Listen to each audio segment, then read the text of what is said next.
Hello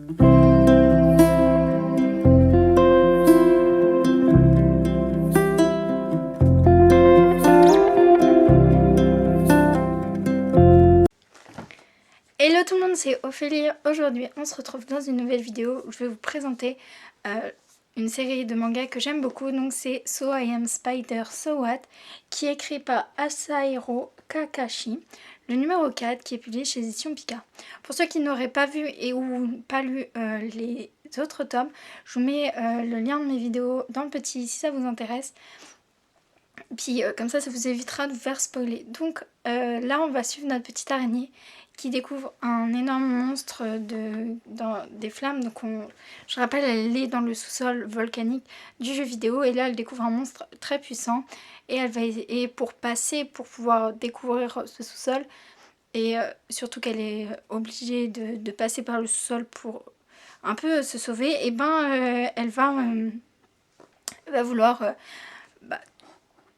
comment dire, elle va vouloir affronter ce monstre et elle réussit du coup parce que si on n'en serait pas là, mais du coup elle réussit et on découvre avec elle toutes ces nouvelles aptitudes, tous les nouvelles créatures qu'il y a, et petit à petit c'est plutôt vers la fin, je vais pas trop vous dire parce que c'est vers la fin, mais elle commence à réfléchir plus en étant avec sa pensée humaine et plus en étant juste un personnage d'araignée, parce que je rappelle, elle a été elle est humaine à la base, notre araignée, et elle s'est retrouvée dans un jeu vidéo sous forme d'araignée.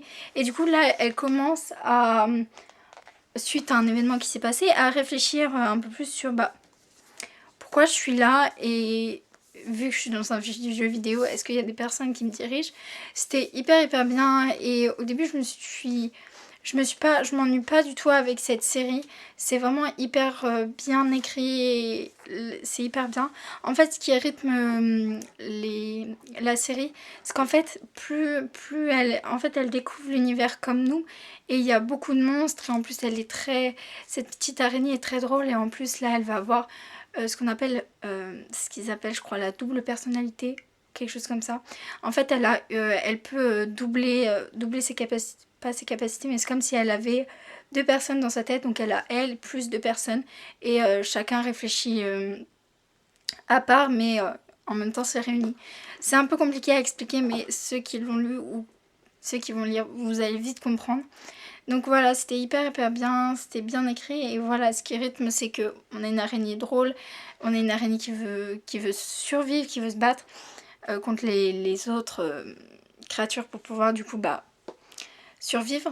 Mais en même temps, voilà, on est en train, c'est encore plus intéressant parce que elle va chercher à découvrir pourquoi elle est là, et est-ce qu'il y a quelqu'un qui peut l'aider, est-ce qu'il y a quelqu'un qui le dirige. Et il me semble que j'en ai pas parlé dans mes dernières vidéos, mais dans le dernier tome, en fait on suit aussi on suit à côté une salamandre. Donc voilà, et on a sa vision. Elle aussi, elle réfléchit, elle dit mais c'est quand même bizarre, je me suis réveillée, je suis humain, et là je me réveille, je suis un lézard. Il ne comprend pas, il comprend à peu près la langue il comprend pas la langue parlée, il sait que c'est des humains, et il veut apprendre à parler cette langue pour pouvoir comprendre, parce qu'il a l'intelligence d'un humain. Donc c'était vraiment hyper bien, et d'avoir du coup notre petite araignée plus ce lézard, et ça donne vraiment du piquant à l'histoire, parce qu'on se dit ça se trouve c'est peut-être tout le monde qui est parti dans un jeu vidéo, chacun sous un animal différent. Le doute est présent là, et j'ai vraiment hâte de découvrir la suite des aventures de cette araignée et de ce lézard, parce que ça a l'air vraiment hyper bien.